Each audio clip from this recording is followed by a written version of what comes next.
भ्रष्टाचार नहीं सहेंगे, नहीं सहेंगे, नहीं सहेंगे, तानाशाही नहीं सहेंगे, नहीं सहेंगे, नहीं सहेंगे, तानाशाही नहीं सहेंगे, नहीं सहेंगे, नहीं सहेंगे। एनसीडीसी मुर्दाबाद, मुर्दाबाद, मुर्दाबाद, एनसीडीसी मुर्दाबाद, मुर्दाबाद, मुर्दाबाद, मुर्दाबाद। निकलो बाहर मकानों से, जंग लड़ो बेईमानों से, निकलो बाहर मकानों से।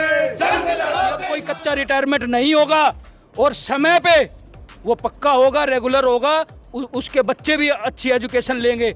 ये लोग चाहते यही है कि इन लोगों को लगाया जाए सुबह से लेकर रात तक पूरी जिंदगी और इनका शोषण करा जाए और इनके बच्चे ना तो पढ़ पाए।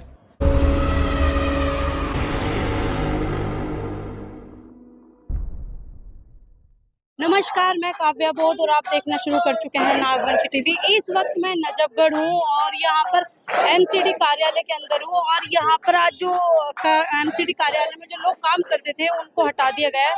उसी बीच में हमारे साथ एक शख्स है, उनसे भी हम बात करेंगे कि आज क्या उनकी मांग है। जिस तरीके से यहाँ पर भीम आर्मी आज यहाँ पर एक आंदोलन कहें कि यहाँ पर बैठ के देख सकते हैं, धरना भी दे रहे हैं। यहाँ तमाम लोग वो बैठे हुए भीम आर्मी के, जो यहाँ पर आकर बाबा साहब के नारे लगा रहे हैं और साथ में जो एमसीडी के जो लोग हैं जिनके साथ आज गलत व्यवहार हुआ है या उन्हें नौकरियों से निकाल दिया गया है, तो उसके बारे में भी हम पूछेंगे कि आखिर नौकरियों से क्यों निकाला गया है। सर, पहले तो आप अपना नाम बताइए। मेरा नाम ललित मकवाना, मैं एमसीडी ऑफिस यहाँ से। आखिर क्या मतलब कारण है कि यहाँ पर ये तमाम लोग इकट्ठा हुए हैं? यहाँ कारण मैडम ये है कि पिछले 1 साल से हमारे पास एक सीनियरिटी लिस्ट आई थी जो हेडक्वार्टर ने 2021 में हमें 22 में दी थी। इसमें सीनियरिटी लिस्ट है। सीनियरिटी लिस्ट मीन्स होता है जो जिनका हक है 1998 से 99 से 2000 से जो काम कर रहे हैं उनका परमानेंट के लिए, रेगुलेशन के लिए। इस लिस्ट में नेताओं और अफसरों की मिली भगत से 50 नाम ऐसे हैं जो इस कैटेगरी में बिलोंग नहीं करते। इनकी BMID चेक कराई गई, इनके वाउचर्स वगैरह वेरीफाई कराए गए, जो कि 2008 का है, किसी का 2006 का है, ठीक है, और किसी का यानी कि क्या है, फर्जी कहीं ना कहीं फर्जी कागज, सारे फर्जी लिस्ट में नाम डाला है। और जो इनके हक हैं असली, जैसे ये भाई 1999 से लगे हुए, 2000 से लगे हुए, इन लोगों का कम से कम 50 आदमी ऐसे जिनका सीनियरिटी लिस्ट में नाम नहीं है। सीनियरिटी लिस्ट को रेडी करते करते पिछला 1 साल होगा, 1 साल से वो सीनियरिटी लिस्ट नहीं हुई है तैयार। वो इन नेताओं के और इन अफसरों की मिली भगत की वजह से अभी आज तक तैयार नहीं हुई है। तो सर, जिस तरीके से फर्जी वाड़ा किया गया है, कहीं ना कहीं आप लोगों की कमी रही होगी इसके लिए। हम लोगों की कमी नहीं है, हम लोग सफाई कर्मचारी हैं। ये अधिकारियों का काम है कि वो हमारे अफसरों को क्या भेज रहा है क्या नहीं भेज रहा है, इसके बारे में हम सफाई कर्मचारी नहीं बता सकते। आप हमसे पूछोगे, आपने हमसे पूछा कि आप कब लगे थे, हमने आपको महीना बता दिया, डेट बता दी। आपकी सैलरी कब आई थी, हमने वो चीज बता दी। मतलब आप कितने सालों से एमसीडी में काम? मैं ये मुद्दा मेरा नहीं है मैडम, मैं 2008 से हूँ।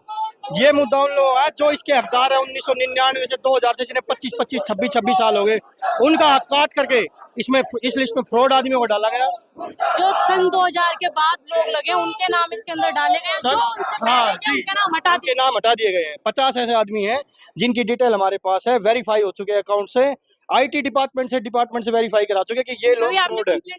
कंप्लेंट की है मैडम, अधिकारियों को, AC साहब को रिटर्न में सब कुछ दे चुके हैं। आज तक इन फ्रॉड जो लोग 10-10 साल से काम कर रहे थे उन्हें बगैर ऑर्डर के हटा दिया गया, और जिन लोगों की डिटेल है फ्रॉड है उन लोगों का आज तक कुछ नहीं हुआ।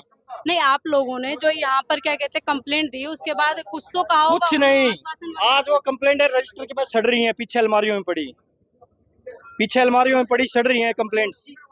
उनको ऑफिस ऑर्डर की कॉपी में लगा दिया जाता है, जब कोई आएगा जब देखेंगे। या तो उन आदमियों को नौकरी पे लगाया जाए जो 400 आदमी हटे हैं, या इन सबको तुरंत टर्मिनेट किया जाए। तो आज यहाँ से 400 आदमी हटा दिए गए? आज यहाँ से नहीं मैडम, ये पिछले 5 महीने से चल रहा है। 5 महीने से 400 चल रहा है। कभी 20 आदमी, कभी 23 आदमी, कभी 200 आदमी हटा दिए जाते हैं। किस आधार पे? 203 आदमी एक बार हटे थे लिस्ट मेरे पास, और 88 आदमी एक बार हटे थे, 19 आदमी एक हटे थे। और ये एक सफाई कर्मचारी है, इसकी ड्यूटी शाहपुर वार्ड में थी। ये SI ने इसको डिमांड की पैसे की, इसने नहीं दिए तो इसको पालम भेज दिया गया। पैसे आखिर कितने मांगते हैं? सुनो, उसको पालम भेज दिया गया, जिसने पैसे दिए उसको रख नहीं, मैं पैसों की बात कर रही हूँ। जो अंदर घूस मांगी जाती है वो कितनी? वैसे तो उनका कोई मतलब ही ना, कभी किसी से कुछ कितने मांग रहे, कभी किसी से कुछ मांग रहे। आपसे कितने मांगे? मेरे से 5000 रुपए मांगे थे। आपसे 5000 रुपए मांगे गए, तो आप अभी इसी जगह कार्य कर रहे हैं? इस टाइम मैं पालम में कर रहा हूँ, वार्ड नंबर 135 में। आपसे जिसने पैसे मांगे उसका नाम क्या था? भाई नाम बता, इंस्पेक्टर नाम के नाम पे वो थी ना, क्या नाम है, उषा मैडम। उषा मैडम ने आपसे पैसे मांगे, दरोगा जी ने मांगे थे।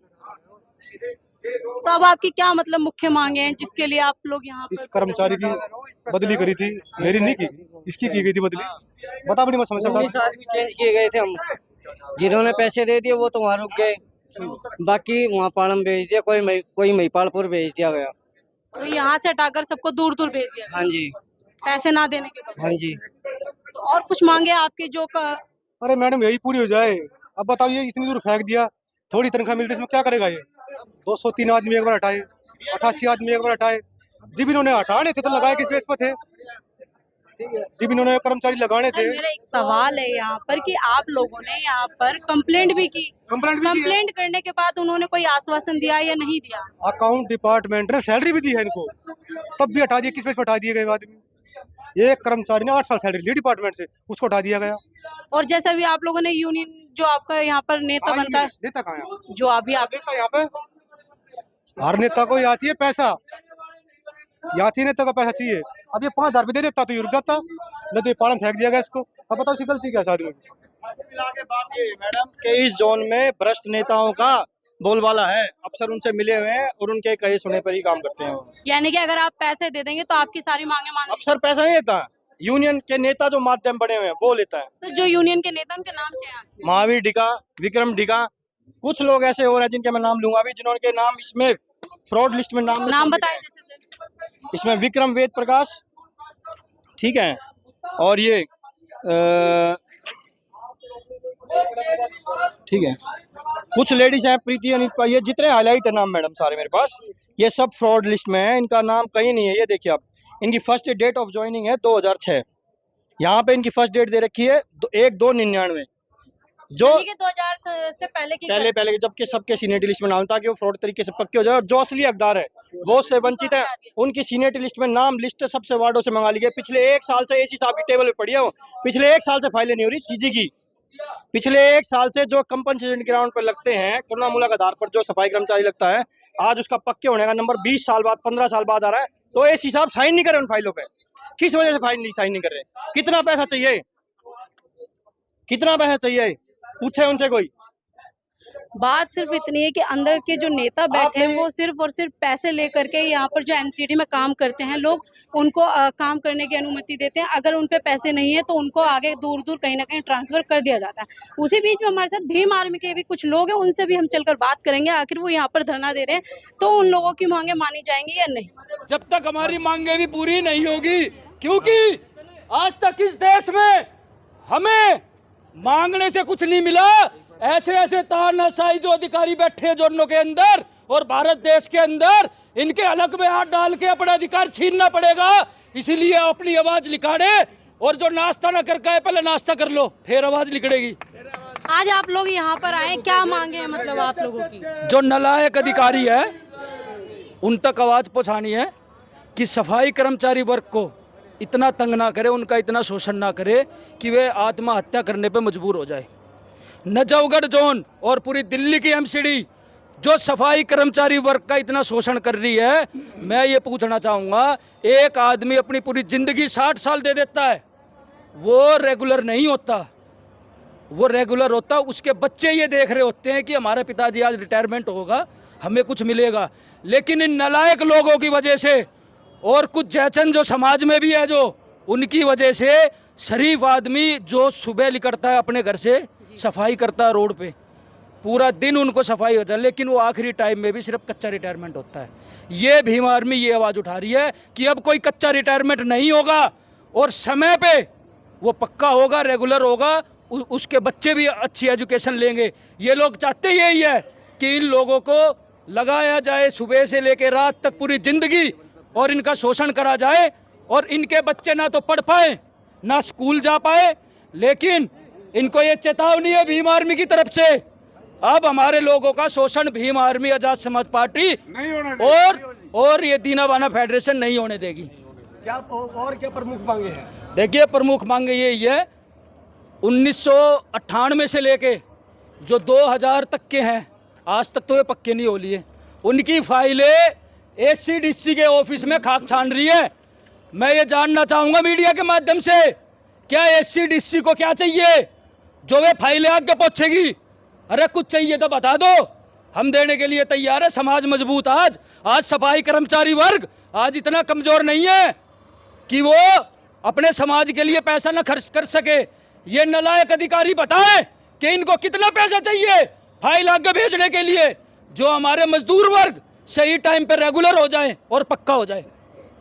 बार बार इतनी बार प्रदर्शन हुए, इतनी बार ज्ञापन दिए गए हैं, लेकिन इसके लिए सरकार ने कभी कोई अहम कदम नहीं उठाया। देखिए, आपको गांव की एक कहावत याद होगी कि जब ये बच्चों को बोलते थे अगर चोर आ जाए घर में तो ये कह देना चोर आगे, चोर आगे, चोर भाग जाएगा आवाज सुन के। लेकिन यही वे समाज के लोग गद्दार है, ये शोर तो मचाते हैं चोर आ गया, चोर आ गया, लेकिन उस चोर को पकड़ने की हिम्मत नहीं है।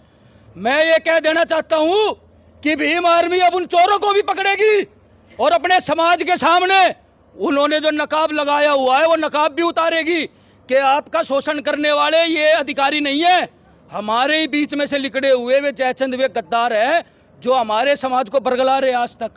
अब ये नहीं होने देंगे, क्योंकि अपने समाज की आवाज उठाने के लिए भीम आर्मी और दीना बाना फेडरेशन एक मजबूत विकल्प है समाज के पास। अब दोबारा मेरा वही सवाल है कि पहले भी इतने प्रदर्शन हुए, पहले भी कई ज्ञापन दिए गए, लेकिन कोई कार्रवाई नहीं हुई। मैंने कहा ना पत्रकार महोदय, अब चोर पकड़ने वाले आगे, जब चोर पकड़े जाएंगे तो कार्रवाई भी होगी।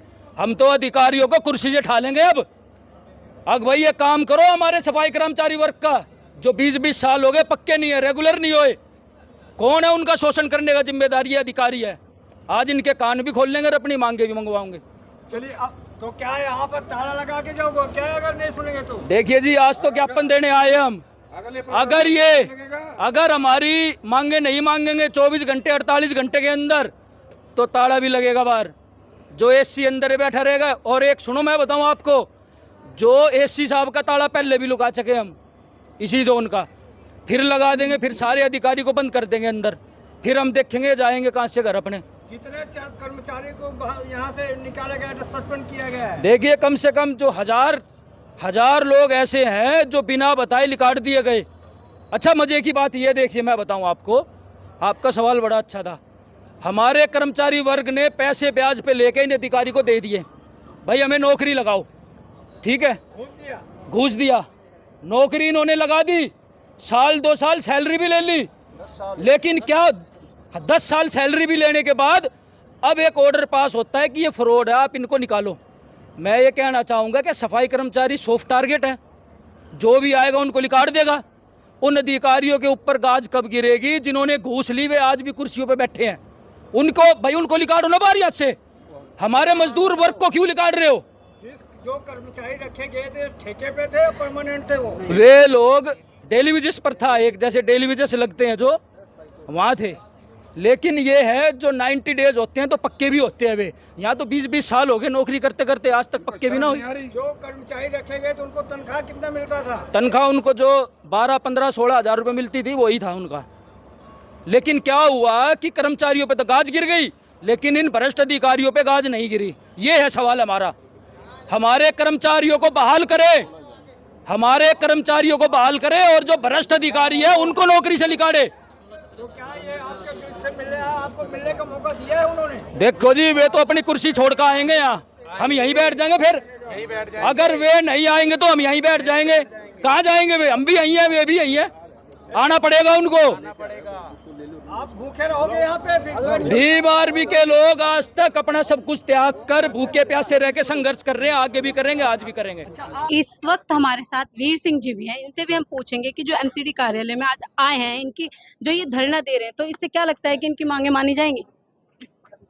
देखिए, संघर्ष करना भीम आर्मी आजाद समाज पार्टी का मुख्य काम है।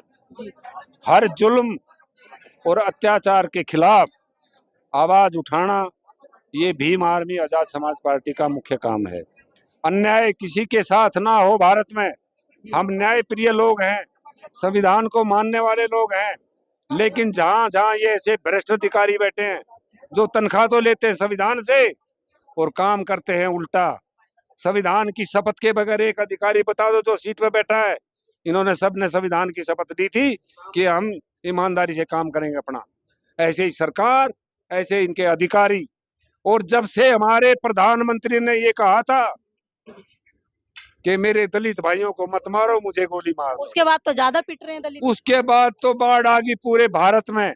उनका सीधा इशारा था कि जब तक मैं प्रधानमंत्री हूं, जब तक इनका बाढ़ धर लो, कितने मार लो। लेकिन उनको ये नहीं पता कि एक ताकतवर आवाज पार्लियामेंट में पहुंच गई है, हर चीज का हिसाब होगा। सही काम करेंगे तो उनका धन्यवाद भी करेंगे, लेकिन गलत नीतियों का विरोध करेंगे सड़क से लेकर संसद तक। सवाल मेरा फिर वहीं खड़ा है कि यहाँ पर जो आप धरना दे रहे हैं, इसके बाद आपको लगता है कि इन लोगों को न्याय मिल पाएगा? न्याय मिलेगा, इनकी मजबूरी है, न्याय देना इनकी ड्यूटी है। हमको इनसे भीख थोड़ा मांग रहे हैं। ये जरा ये तो अपना अधिकार मांग रहे हैं, भीख थोड़ा मांग रहे हैं इनसे। आप कितने सालों से यहाँ पे कार्य कर रहे हैं? हम तो 25 साल से ऊपर हो गया हमारे का, तो तब भी उसके बाद आपको हटा कुछ नहीं हटे। के मुताबिक ये जितने हटाए गए हैं सारे पक्के हो जाने चाहिए थे, लेकिन ये भ्रष्ट अधिकारी जो बैठे हैं ना, ये लूट रहे हैं देश को। आज जिस तरीके से देखा जाए, आपने सदन की बात उठा दी, तो यहाँ पर सदन को भी लेकर एक बात कर लेते कि चंद्रशेखर जी सांसद बन चुके हैं और सदन में पहुंच गए हैं, और जिस तरीके से देखा जाए कि वो दलितों की आवाज बन चुके हैं, या कहीं पूरे बहुजन समाज की आवाज बन चुके हैं, हर एक उस महिला की आवाज बन चुके हैं जो पीड़ित है, लेकिन विपक्ष उनको बार बार मतलब कहीं उन्हें हटाने में लगा हुआ है। विपक्ष और सारा, हम तो वहां थे ना नगीना में 1 महीने से, वो तो कोई चाह ही नहीं रहा था जीत कर जाए। लेकिन सूर्य उगता है ना, वो जो है ना, उसे कोई रोक नहीं सकता। ठीक है, वो सूर्य है, 90% समाज के सूर्य हैं, उन्हें कोई रोक नहीं सकता, और हर एक आदमी को न्याय मिलेगा। हमारी ताकत भी बढ़ेगी, न्याय भी मिलेगा। और जो कह रहे थे ना वो लोग आज काबिल में छुप गए कि 400 पार दे दो, हम संविधान बदल देंगे, आज कहाँ है वो? निकल कर कहे ना, हम संविधान बदलने आए हैं। संविधान देखा जाए कहीं ना कहीं बदल चुका है। विश्वविद्यालय में मनुस्मृति पढ़ाने की बात हो चुकी कर तो दिया, दबाव है ना, ये वीसी ने मना कर दिया ना कि नहीं पढ़ाएंगे, लेकिन अंदर खाते इनका जब बच्चा पैदा होता है ना, मनुवादियों के, जो दूध की बोतल देती है ना माता, ये भी सिखा देती है। मनुवाद तो घर में पढ़ाया जाता है ना, ये वो है, ये वो है, ये वो है। ये हमारे जो सिर पे बैठे ना अधिकारी, इनको ठीक करेंगे हम। यूपी में तो लिस्ट बना ली हमने, यूपी की लिस्ट बन चुकी है पुलिस वालों की और अधिकारियों की। 27 में वहां सत्ता में आ रहे हम, और जो ना 25 में यहाँ भी जो है ना, कम से कम 25-30 सीट हम लेंगे, और इन अधिकारियों को जब भी देखेंगे। कहा जा रहा है कि मायावती और चंद्रशेखर आजाद जो हैं आने वाले टाइम में गठबंधन करने वाले। कर ले तो अच्छा है, नहीं तो बहन जी जो ना ने अपने टाइम में बहुत अच्छा काम किया, उनको बहुत बहुत साधुवाद, धन्यवाद, सलाम। उनके बचे हुए काम को भाई साहब कर रहे हैं अब। उनका जो काम पेंडिंग था वो भाई साहब करेंगे। चंद्रशेखर के ऊपर तो देखा जाए कहीं ना कहीं कई तरीके से आरोप भी लगाया जाता है कि वो बीजेपी के हैं और वो भी आरएसएस के हैं। इस तरीके से देखा जाए उभरते हुए सितारे को वो हजम नहीं हो रहा, अभी मनुवाद को हजम नहीं हो रहा। सीधी बात तो ये है, वो अम्बेडकरवादी है, मनुवादियों की आंखों में वो खटक रहे हैं, बस इसी में जवाब है सारा। यानी ये कहें कि मनुवादियों की आंखों में चंद्रशेखर खटक रहे हैं कहीं ना कहीं, क्योंकि वो सदन में दलितों की आवाज उठाते हुए नजर आ रहे हैं। वो दलितों की आवाज नहीं उठा रहे, वो हर मजलूम की आवाज उठा रहे हैं। अल्पसंख्यक हो, दलित हो, गरीब हो, शोषित हो, पीड़ित हो। जो मोदी जी कहते थे ना कि मेरी सरकार दलितों के लिए, पिछड़ों के लिए, आखिरी पायदान के आदमी तक मेरी सरकार जिम्मेदार है। अब कहाँ है मोदी जी? यार रोज दलित पिट रहे हैं, रोज मर रहे हैं, गटर में मर रहे हैं हमारे लोग हैं। अडानी की शादी में चले गए बगैर कार्ड दिए। अडानी और अंबानी को देश बेच दिया, पूरा देश देख रहा है इस बात को। जो इंडिया गठबंधन है वो संविधान को लेकर वोट मांगने के लिए पूरे शहरों में घूमा, लेकिन आज जब दलितों पर अत्याचार होते हैं तो वो किसी की भी आवाज नहीं उठा रहे। पत्रकार बहन जी, उनके संविधान में और हमारे बारे में फर्क है। वो लाल किताब लेके घूम रहे थे, उनका संविधान लाल किताब के अंदर था, हमारा शेर जो है वो लिए हुए थे असली संविधान। ये हमारे साथ वीर सिंह जी थे, इनसे हमने एमसीडी के मुद्दों पर भी बात की और साथ में थोड़ी सी बात चंद्रशेखर और मायावती को लेकर भी की। बाकी आप लोगों की पूरी वीडियो के बारे में क्या प्रतिक्रिया हमें कमेंट बॉक्स में जरूर बताएं। धन्यवाद।